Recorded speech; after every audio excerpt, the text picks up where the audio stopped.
অধ্যায়টা কি হলো সেটা আমরা এই যে অধ্যায়টা কি হলো বাংলাদেশের আমি আপনার সময় দিব, আমার সময় দিবেন না শুরু করে আপনি এই জায়গাটা বলেন, এই জায়গাটা কি কাল অধ্যায় হলো? এক সপ্তাহে কলা রুটি থেকে 17 কোটি টাকা দুর্নীতি হয়েছে। এটা তো করছে মানুষ বিভ্রান্ত হওয়ার আগে।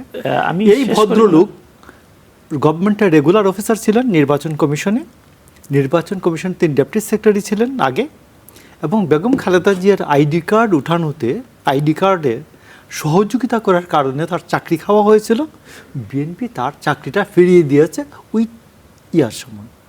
তিনি কি বিএনপির কোনো পদে ছিলেন? সেটা তো বললাম, বিএনপির রাজনৈতিক সীমানা নির্ধারণ কমিটির সদস্য ছিল সে। আমি যেটা বলছি এটা ভুল কিনা, আমি যেটা বলছি এটা কি মিথ্যা কিনা, আমি আপনার ব্যাখ্যায় যাচ্ছি না। তিনি যে সদস্য ছিলেন ভাই, এটা তো সত্য। ওই সময় তো তার বিএনপির চাকরি ছিল না, ওই কমিটির সদস্য ছিল সে। আমি ওনাকে ব্যক্তিগতভাবে বেগম খালেদা জিয়াকে আমার সম্পর্কও ভালো, একাধিক জায়গায় একসাথে হয়েছি, সুতরাং এটাতে দ্বিমত করার কোনো সুযোগ নেই যে মিনি বিএনপি করতেন না। এখন ঘরেই হবে বিয়ে বাড়ির পোলাও, যদি থাকে আকিজ এসেনশিয়াল সুগন্ধি চিনি গুঁড়া চাল।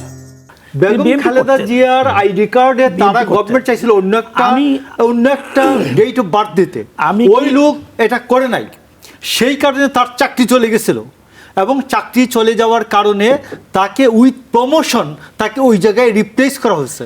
সে বিএনপির নেতা নন, তিনি এর আগে ওই জায়গায় তিনি চাকরি করতেন। কথাটা দেখুন আপনি, এখন বিএনপির মধ্যে কি এরকম সীমানা নির্ধারণী সংক্রান্ত কোনো কমিটি আছে নাকি?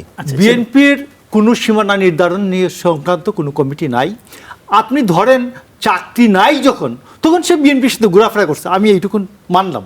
আচ্ছা, বাট তার চাকরিটা তিনি আগে ওইখানকার ডেপুটি সেক্রেটারি ছিলেন, নির্বাচন কমিশনের অফিসার, তার চাকরি আওয়ামী লীগ খেয়েছিল এবং তাকে উইথ প্রমোশন ওই জায়গায় তাকে রিপ্লেস করা হয়েছে। এইরকম অনেক অতিরিক্ত সচিব, আপনার জয়েন্ট সেক্রেটারি লেভেলের অনেককে কিন্তু চাকরি ফিরিয়ে দেওয়া হয়েছে অন্তর্বর্তী সরকারের সময়, আমরা দেখেছি। এবং অনেক সচিব পদমর্যাদায় এখন কয়েকটা মিনিস্ট্রির দায়িত্বে আছেন যারা ওই সময় চাকরি হারিয়েছিলেন। আমি এটাই বলছিলাম কিন্তু যে অতীতের যেই কালো অধ্যায়গুলো সেগুলো ফিরে আসবে না। অধ্যায়টা কি হলো সেটা আমরা চাচ্ছিলাম। অধ্যায়টা কি হলো বাংলাদেশের আমি আপনার সময় দিব, আমার সময় দিবেন না শুরু করে আপনি এই জায়গাটা বলেন, এই জায়গাটা কি কালো অধ্যায় হলো? একেবারে সব জায়গায় এই যে দলীয়করণের যে চর্চা, এই চর্চাটা থাকবে না, এই কালো অধ্যায়টা আর বাংলাদেশে ফিরে আসবে না। এটা বাংলাদেশের মানুষ চেয়েছিল, সেই অনুভূতি থেকে বাংলাদেশের মানুষের প্রত্যাশা তৈরি হয়েছিল, সেটা কিন্তু করেনি। বিএনপি 100% দলীয়করণের চেষ্টা করেছে।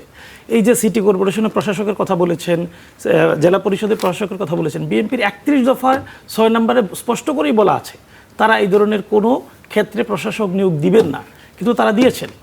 এই যে মানুষের প্রত্যাশা, এই প্রত্যাশা কিন্তু তারা রাখতে পারেনি। দুর্নীতির কথা বলি, বিএনপির যে প্রজেক্টগুলো রয়েছে, একটা ছোট্ট প্রজেক্টের কথা বলি, শিশুদের জন্য স্কুল ফিডিংয়ের ব্যবস্থা করেছে তারা। স্কুল ফিডিং এই প্রজেক্টের মধ্যে আপনারা দেখেছেন চাঁপাইনবাবগঞ্জ সহ কয়েকটা জায়গা থেকে যমুনা টেলিভিশন একটা রিপোর্ট করেছে, এক সপ্তাহে কলা রুটি থেকে 17 কোটি টাকা দুর্নীতি হয়েছে। শিক্ষামন্ত্রী সেটা স্বীকৃতি দিয়ে বলেছে যে আমরা তদন্ত করছি, ব্যবস্থা নেওয়া হবে।